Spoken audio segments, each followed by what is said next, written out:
record this session.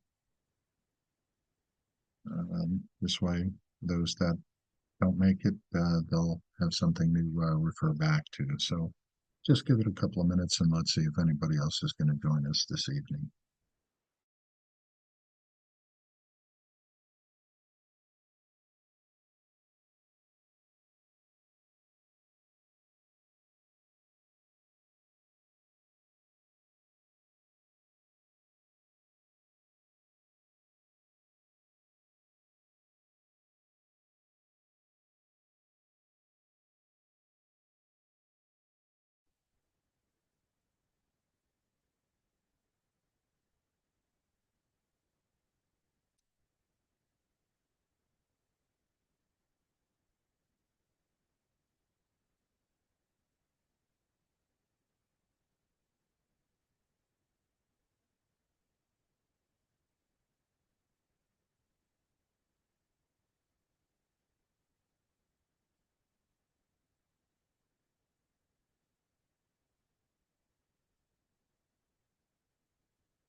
Okay, well, good evening to those of us that are here. And as others join us, I'll just admit them. So we'll kind of do a short session this evening. I mean, it was an absolutely gorgeous day. Last thing I'm sure many of us want to do is sit here in class, but this seems to be of all the days. And somebody once used the expression to me, it's kind of like herding squirrels because no two people can, agree on the same date. So, in as much as we can accommodate,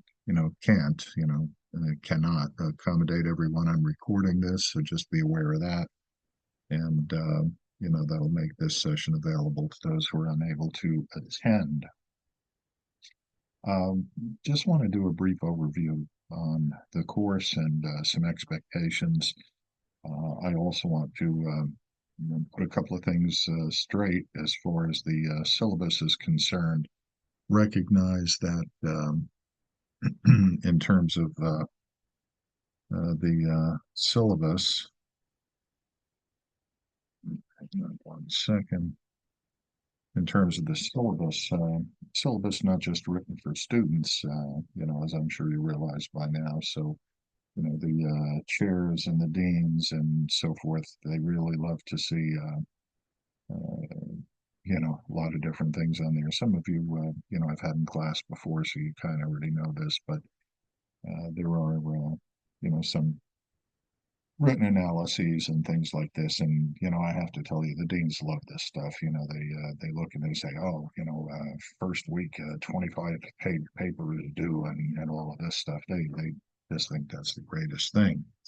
Uh, I've mentioned it before, but I sat where you sit, and I guess a 25-page paper first week of class was never, in my top 10. So, so I try and do some things a little bit differently. So let me go through this. If you like, I can put up the syllabus, but I think we all have that some content. I'm just going to go over a couple of key things that I want to make sure we're good on and that we understand, and then we can talk about some other things and so forth. So syllabus as far as, the boilerplate stuff, you can read through it, and obviously, one of the hot buttons for most students is grading. And those of you that have had me before, most often, I try and especially in grad school, I try and look at who gets the A's and who gets the B's, and it would really be something. I guess you could look at it in terms of I must have really disliked something about a submission if you end up with a B or a B minus, because in grad school I just don't think the grading system is reasonable. But let's talk about a couple of things. Um, the text that I prefer to use, and there are several things here, which is a couple of you have asked about the book. The university picks some textbooks, and I'm not a fan now. Fortunately, they pay for it. This semester they've been doing that because what they used to do is they'd bill you when you had a certain amount of time to opt out. Well, the university has adopted a policy of paying for the textbooks, so that's fine. I'm looking into a couple of connection glitches and so forth, but I don't use the university textbook for much of anything. It's a good research source, but there are other sources. I mean, we've got all of the internet, library online, et cetera, et cetera. In the syllabus, I kind of refer to a couple of things. There are some cornerstone pieces, at least for, my course here in 714. And hang on, let me just make a quick note here. Right. I have to submit an attendance sheet on and make sure, we have to do it once, at least during the semester. So I'm just trying to check little things for, those that haven't either emailed or otherwise.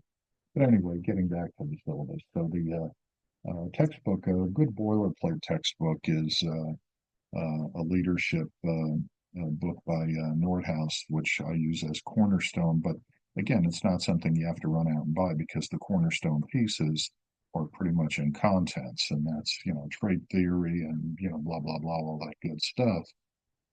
So that's there, and I hope little by little you'll just kind of step through and view the PowerPoints and so forth. There are a couple of videos that I've made in the past that I will post at different points to speak to some areas in particular. But the general boilerplate stuff is from the PowerPoints that you'll see in the contents page, and I can bring that up after and share screen and show you that. There is a Hersey Blanchard book entitled Management of Organizational Behavior, and that has more to do with situational leadership, a particular type, if you will, of leadership or theory of leadership. And that happens to be a pretty good book, and there happen to be a couple of experts, especially Paul Hersey, who's I'm not going to say he's a close friend of mine, he's an acquaintance of mine, and so forth, but pretty smart guy. He's made himself a ton of money lecturing to Fortune 500 companies and so forth on leadership and organizational, this idea of leader follower readiness and so forth. So we'll speak to that at some point as well. There are a couple of books, three of them, but two in particular. One is and it's written by this guy Michael Abrashoff, who was a, U.S. Navy captain of a destroyer called the Benfold, which is not hugely important, other than he wrote a couple of books, and the first one was entitled "It's Your Ship." And it spoke to a bunch of different experiences, his perspective on leadership at the time, and so forth. And there are a lot of things to it, but he quickly changed his tune and changed the title and rewrote the book in terms of it's our ship, the idea of teams and we're all in it together and so forth. And I'm not going to give away the plot, so to speak, but that's something, and he has papers published and so forth. So I'm not saying you have to run out and buy the book, but there's plenty of stuff online about Michael Abrashoff and It's Our Ship to give you kind of a heads up into grassroots leadership. And that's the point, and that's one of his areas of expertise. Beyond that, there are a couple of things posted. There's some Stockdale stuff, Admiral James Stockdale. There's something on Epictetus. There's something on moral saints and heroes and so forth. So do get into that as you can. And when we go down from there, it says, and then it's kind of repeated in somewhat of a schedule on the next page. But let me start here where it says key deliverables. And I started the session by saying, look, you can't. I guess I didn't phrase it this way, but you can't believe everything you read in the syllabus. And this is one of those instances because what we're really going to do, and not what's been put in here for the deans and the benefit of others, we're really going to do only 4 analyses. Many of you, if not most of you, have already submitted 12 o'clock high, and I've been impressed with the work on pretty much all of the submissions. So that's a good thing.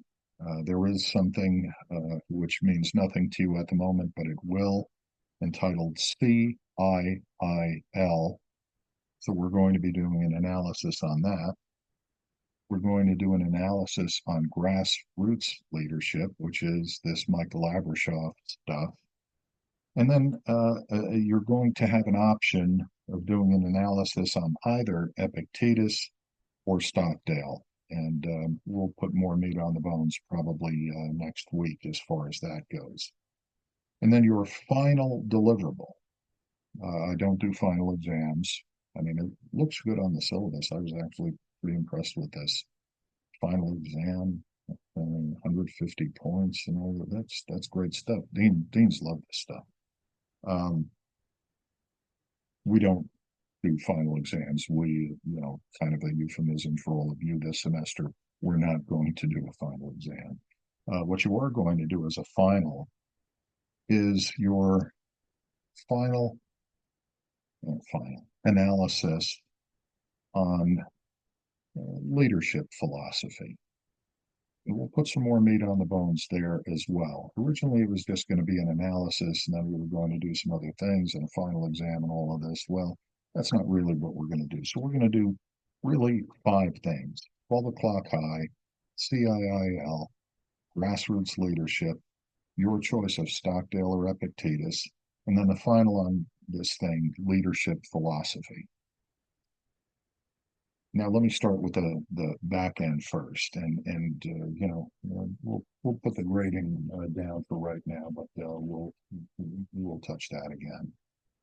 So if I go to the next page, I break this stuff into kind of modules, module 1 and module 2 and all of this, and basically the expectation in module 1 is to watch this dated but seminal piece in management and leadership called 12 O'Clock High. It's the old version it's done in black and white with Gregory Peck and a bunch of old actors and so forth that you probably don't even recognize the names, but it is a seminal piece. It's a dated piece. The time frame should be fairly obvious at this point.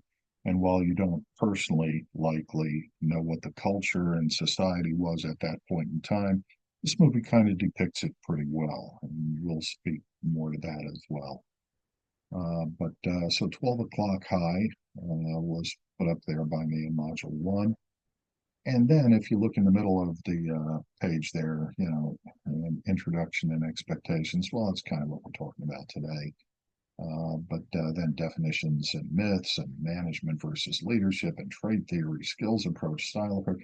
Most of this, excuse me, stuff is the stuff that's going to be posted in contents, the PowerPoints and so forth. And as I mentioned, I'm going to locate on YouTube some of my videos because I had in the past put up some videos on some of these things. And as I find them, I'll post at least the link for that in contents. But here's the thing, and this is, I guess, what I wanted to emphasize, and it kind of goes back to the previous page. There are some due dates on these deliverables. 12 O'Clock High, do 11/4, grassroots, do 11/11, and so on and so forth. Let me address that this way. The only real due date, now many of you have done the 12 O'Clock High, most of you have, and that's good. And by the way, you always have the ability to rework it if you choose. However, some of them were so good I wouldn't touch it if I were you, but that's a separate discussion. The real due date for any and all of this stuff is the end of the semester. End of the semester. Professor, what's the due date? End of the semester. When is 12 O'Clock High? Well, 12 O'Clock High, we kind of stuck to 11/4. And I think almost everybody complied with that. So, that's kind of a good thing. It's one thing out of the way. But as far as the rest of it, the other things that we're going to do, the other 4 things that we're going to do the end of the semester. Why? Well, not to put too fine a point on it, but it was a bit of an effort to find a date that, as close as possible, that was accommodating for all of us. And you notice that not all of our colleagues are here, and that's because this is not the best time for everyone, which is why I'm recording this. But the point of the story, or the point of the story, at least at this point in time, is due date, end of the semester. Why? Because we all have a million things to do, and I don't want this course to be the course where you stay up till 2 in the morning. Oh, I got to get this damn analysis done for last year. Blah, blah, blah, blah, blah, blah, blah. No, we're not doing that. This should not be the course that gives you stress, anxiety, or anything like that. So a couple of things we're going to do. It's about who gets the A's and who gets the B's. That should be the extent of it. I mean, unless you do absolutely nothing, then you leave me a little choice. But it's about who gets the A's, who gets the B's. So it should be no big deal about grading. And the other thing is the due date for all of our assignments is the end of the semester. All right. Getting back to this, I call it kind of a course outline. Module 2 is where we're starting to talk about Michael Abrashoff. And here's the thing, I'm not anxious to get you to write within a time frame, but sometimes to have meaningful discussions, whether it's here during our sessions or on the discussion board. What I don't want us to do is just, kind of load our double-barreled BS gun and fire away, meaningless stuff because we didn't get a chance to read or didn't get a chance to look at the PowerPoints or don't even know how to spell Michael Abrashoff and stuff like that.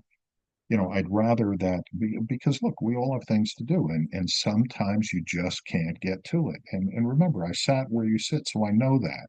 And I know that feeling and sometimes in my experience, at least that feeling of despair. So we're trying to eliminate that kind of stuff.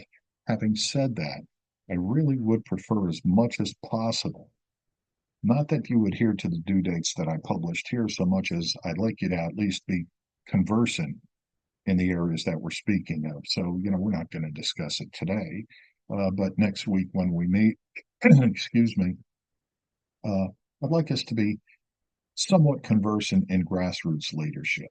Now, you'll notice next to that, there's something that says improvisational leadership, and we'll probably talk more about that next week. But just to give you a kind of a primer on that, it's an area of study that I've entertained for the last probably approaching 10 years.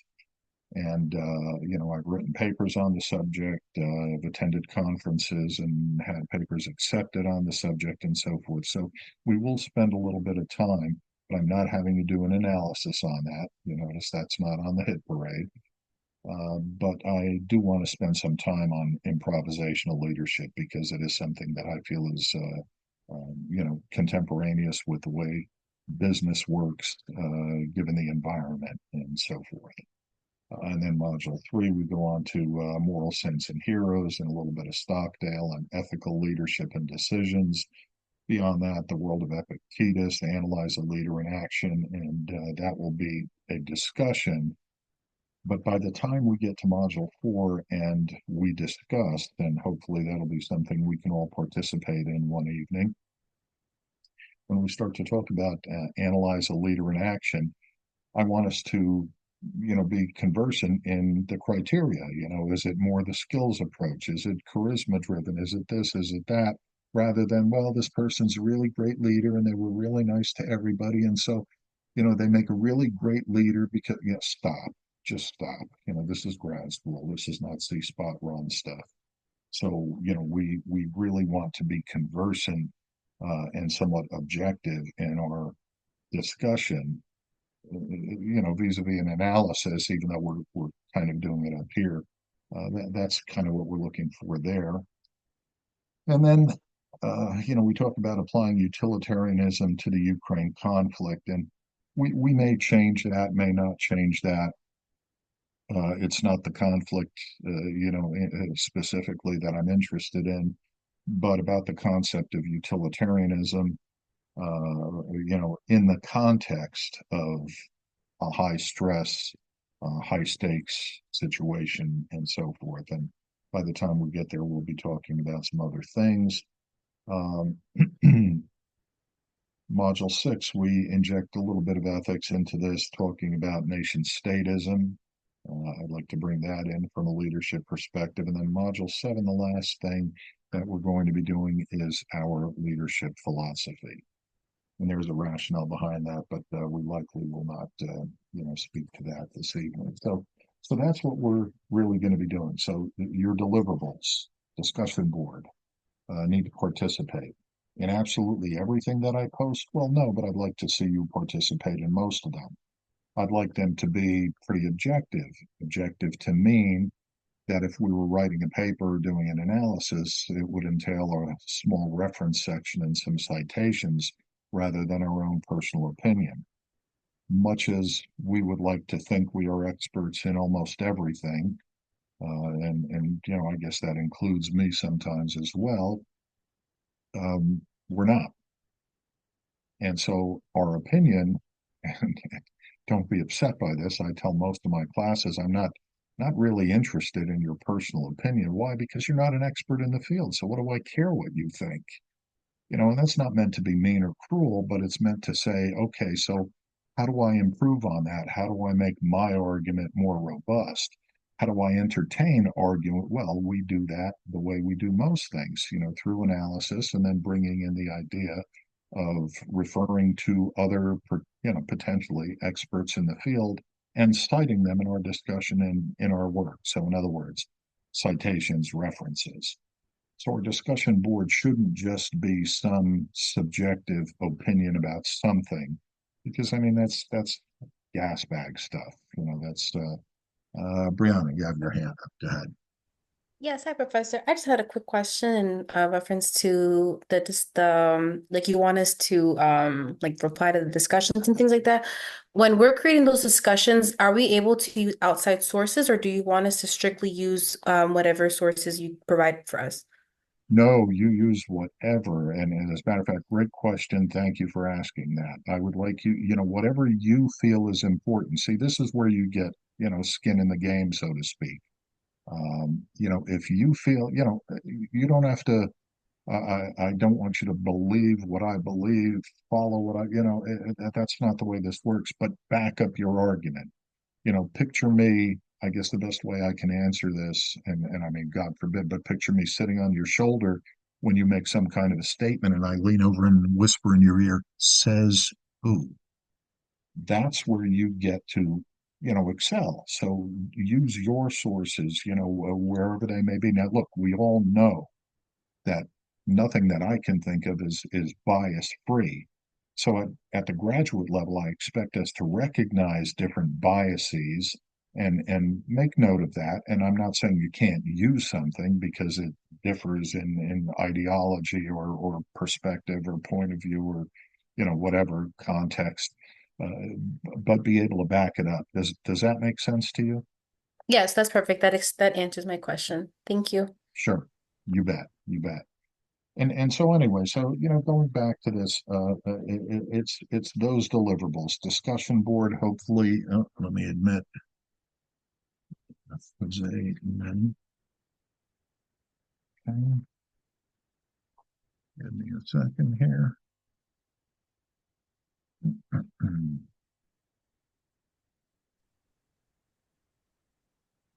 Okay. So again, you know, you know, discussion board objective. You know, make your arguments robust using objective sourcing and so forth. In other words, in quotes, experts in the field. Now, look, we're not writing a master's thesis here, so I don't expect you to, you know, be pulling sources, you know, peer-reviewed journal articles. Although, if, you know, that would never hurt you, I don't believe. But you know, it doesn't have to be that robust. But other than I think so, in other words, getting past my own point of view, that kind of a thing. And so discussion board is an element. That's a deliverable. The others are the analyses, you know, 12 o'clock high, CIIL, which we'll start to talk about, grassroots leadership, your choice of Stockdale or Epictetus. These are all analyses. And then your final deliverable, which will be a leadership philosophy. Now, normally I would let you kind of sit here for a bit, and I don't want to say suffer, that's not appropriate. But I would kind of lead you to believe that, geez, you know, this final deliverable, I wonder how many pages it's got to be and all of this. I will tell you that your personal leadership philosophy in some instances can be as short as 2 paragraphs. So your final deliverable, we're not doing any kind of a final exam, and your final deliverable can be something very short. Now, it has to be a bit robust, a bit wholesome, and so forth, and we'll speak to that at some point. And philosophy, certainly our leadership philosophy and worldview are not the same thing. Sometimes it's easier to understand, but when we talk about, and we'll put some more meat on the bones, not tonight, but when we talk about philosophy, sometimes it's simple things like, is the glass half full, is the glass half empty? Are you basically trusting of people or distrusting of people? I mean, this is kind of, in a sense, philosophically who you are, what you believe, and so forth. And so when we get there, we'll be talking about that in the context of leadership. But it is my considered opinion, and as I mentioned, we're not experts in too many areas. And when you go out and you get a terminal degree and a bunch of experience, makes you an expert in an area probably about this big. So somewhere in there, one of my areas of expertise is improvisational leadership and other forms of leadership, but underscoring leadership, as will come out in Stockdale and Epictetus and other, is the idea that there is a leadership philosophy at work. And so at some point, we'll start to talk about that. So that's really, despite what it says in the syllabus, that's really what we're looking at doing. Your analyses, if you flip the page, I'm not going to sit back and say, look, every one of these things must be just so. But some of the stuff, the style sheet, for example, of the School of Business, and this was chosen, I think, by our previous dean. I'm not certain. I think there was some input from other sources. Was APA 7th, American Psychological Association 7th edition. So APA 7th is the style sheet. Now, I don't sit there and measure, margins on paper and things like that. But any of us, I think, would recognize instantly some things, which is to say that APA 7th provides for a cover page. APA 7th provides for a contents section. APA 7th has a reference section. APA 7th encourages and incorporates citations and so forth. So there's a particular font size. I know, and this is part of why I don't assign pages, how many pages. Because if I said, well, gee, it's going to be 7 pages and you're capable of writing in a meaningful way only 5, what would you do for the last 2? Well, you do what I used to do, because I sat where you sit. You load your double-barreled BS gun and you fill in the last 2 pages. That, and you use a different font, a larger font that takes up more space and so forth. So APA 7th kind of takes care of that. It's a 12-point font, New Times Roman or whatever, something similar to that, and a bunch of things. So in other words, I'm not going to measure every single little thing, but it should look somewhat consistent with APA 7 as far as your submissions. There is in my world, no such thing as Dropbox, and I prefer not taking written assignments attached to the message board. I prefer receiving them as an attachment to email, typical Word document, not all this, other clever, stuff that usually I can't open and so forth. So that would be the best way. If you happen to also incorporate, which I believe is on the syllabus, my Gmail account, and the only reason I suggest that, I have them both there, is from time to time I've had a lot of trouble with the NJCU email system goes down. One semester, I had students, swearing to me, "Look, professor, I sent this to you." Well, I can only grade what's before me. I never got it. You had to have received it. This, well, turns out that there was a IT issue and a whole bunch of emails, with attachments were lost. So, a wiser move might be if you're sending it to my NJCU email, does you no harm, I believe, to plug into my Gmail account as well. This way I'm, relatively certain to get it. Um, writing intensive course. Well, it's not that much of a writing intensive course, but if you're doing an analysis and we're talking about whether it's grassroots leadership or whatever it happens to be, and somehow you think that 2 or 3 pages is sufficient, you would have to really be, in my view, an extraordinary writer to convey a good majority of what's there in, for example, grassroots leadership, to convey all of that in 3 pages. I'm not saying you got to do 10, that would be a bit ridiculous, but and I really hate saying, well, in answer to how many pages should it be? Well, I don't know how many it should be. How good of a writer are you? But probably no less than 5, probably no more than 7, typically. And if it absolutely can't be that, then you do what you can do, and we'll, I'm sure, go back and forth and figure it out. But so that's the point about writing intensive, so you've got 4 analyses and that final deliverable, leadership philosophy. Um, Exams, variable format. Well, we're not doing exams. We're not doing quizzes. I'm just not a believer in that stuff, especially at the graduate level. I don't give homework. I don't give assignments. I do, and I know maybe it's a euphemism for the same thing, but the John Donnell and Dr. Donnell, our chair. He's a Fulbright scholar, and he spent a lot of time in Finland, and one of the higher ranking education systems on the planet is, the country of Finland. And they're not even in the younger grades, K through 12. They're not a big fan of homework. And there's a whole philosophy behind it, which I'm not going to go into this evening. But upon hearing it and observing and learning what they do, I kind of adopted that. I'm not a fan of homework. So there are no gradables in terms of homework. Now we are doing some analyses, but the due date again is the end of the semester on all of that stuff.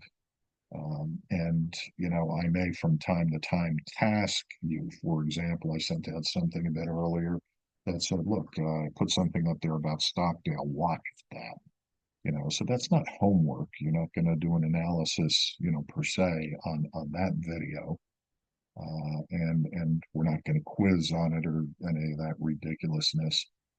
But it is a tasking. You're tasked to watch that video tonight. No, not tonight. Tomorrow night. Well, if you have time. If you don't get to it till next week, you get to it next week.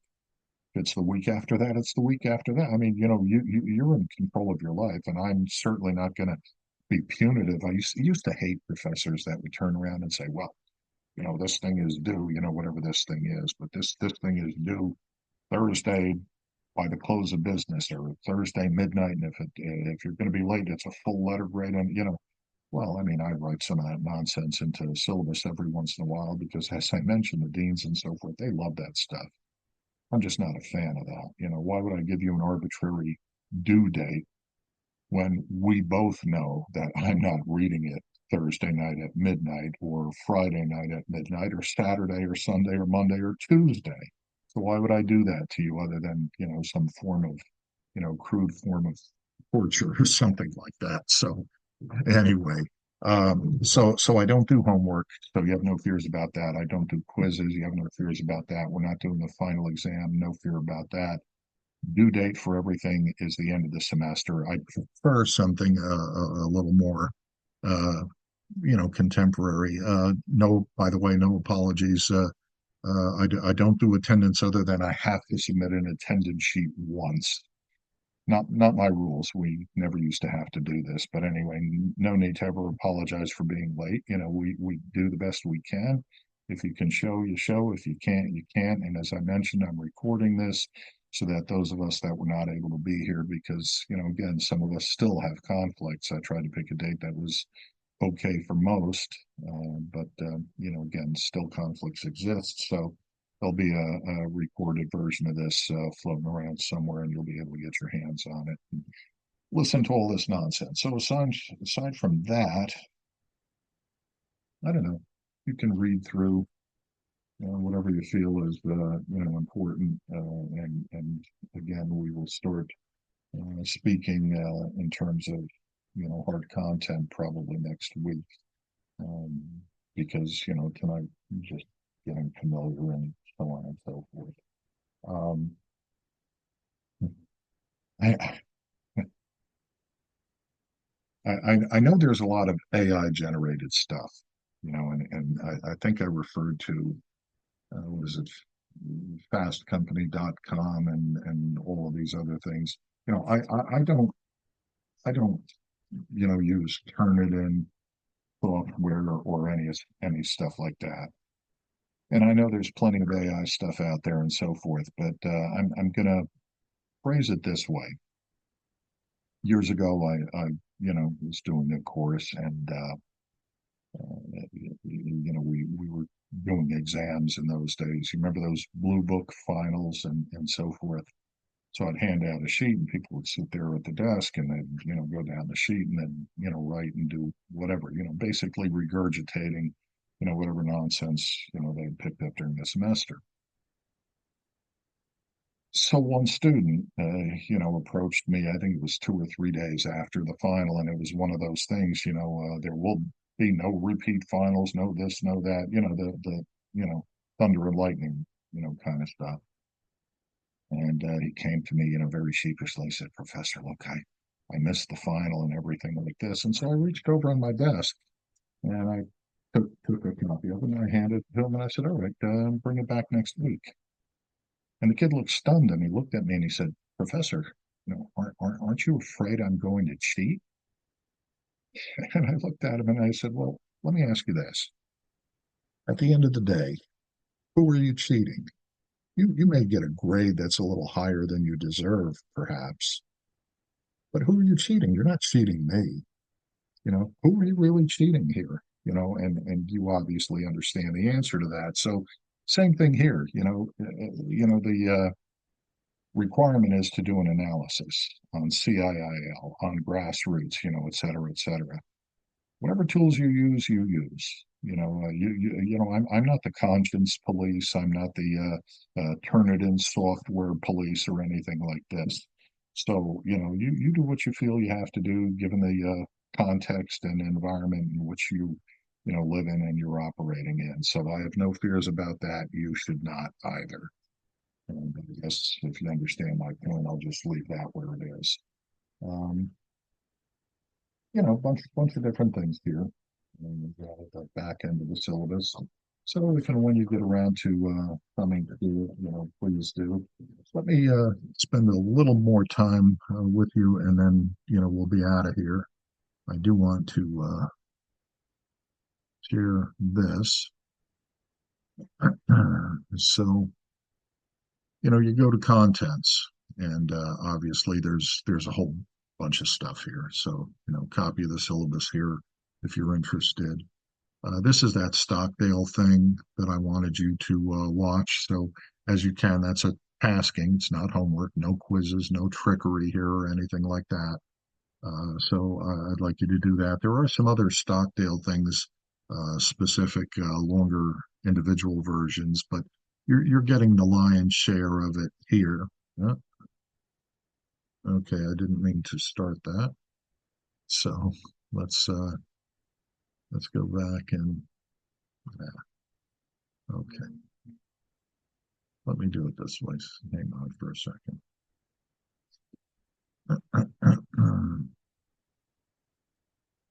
No, wait, let me do that either. Okay. Anyway, um, point being,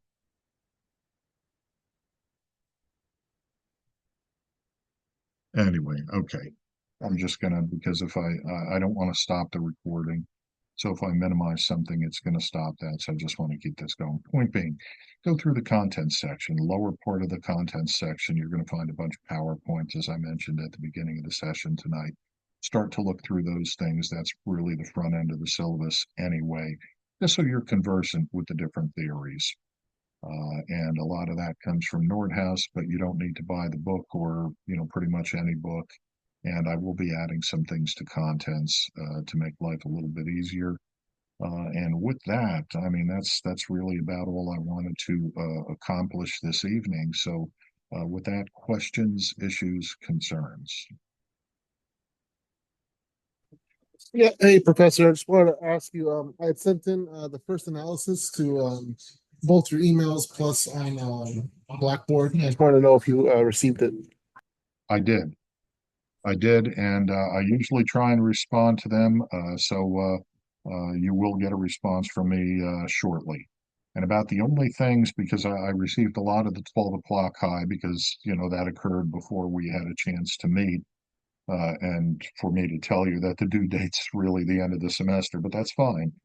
Because the other nice thing about doing something like 12 o'clock high up front, if we were to review this just in even terms of discussion board later in the semester, my expectation is that your perspective and view, if not only nomenclature, will be different at the front end than it will be at the back end. So you didn't harm yourself by doing it early. And the only comments I think that I really made had to do with APA 7 stuff. In other words, plug in a content section, a cover page, maybe a couple of citations and references in a couple of instances. And in other submissions, I simply replied, outstanding work, which truly it was, and that I was very impressed with it. So if you haven't received a response from me, you will shortly. Thank you, Professor. Professor. My question was along with the same. I sent you a review. This is Jose, by the way. I sent you a review the movie based on my understanding what was being asked for the syllabus. The only thing now that we're going over it, I might have missed. I'm sure I missed was just a citation because I was just referring to the my lessons learned from the movie based on I guess leadership qualities that I saw. So just wanted to put that out there. Okay, no, that's fine. I think I did look yours over, but again, you'll I respond to all of them. It just sometimes takes me a little bit of time because I have several hundred students this semester, No, of in course. different groups. So I spend a lot of time going through that stuff. But Okay. I will get back to you. And again, if there are any criticisms, most likely to be the areas that I just suggested. And so your solution to that is really, if you choose, just punch it up a bit, resend it, and so forth. But Okay. That was that's going to be my fine. next question. If I needed to resubmit with any citations, even though I didn't, Absolutely.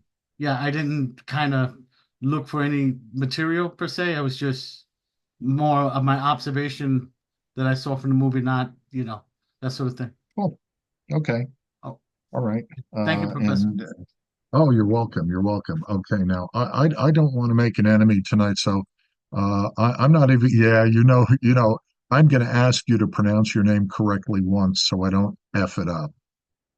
Josh A. Jay is Okay, easy. see, I would have been good, Yeah. Josh. Hey, that's what I was Yeah. going to say, but then I thought to myself, nah, what if it's not that? So okay, all right.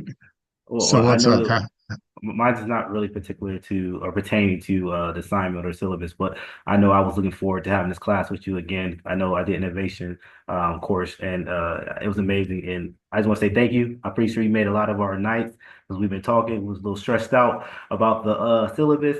And I just want to say you're the coolest person around, especially this semester. No, So we no. appreciate you. See now what he really means. See, so we'll cut the BS here. Or what he really means, you're the oldest person around, and I can accept that. That's a good thing. When you get to be my age and somebody says, "God, you're old," you say, "Yeah," and I'm still kicking. So another day vertical. So no, I appreciate that. Thank you so much. No, really All appreciate you, right, Professor.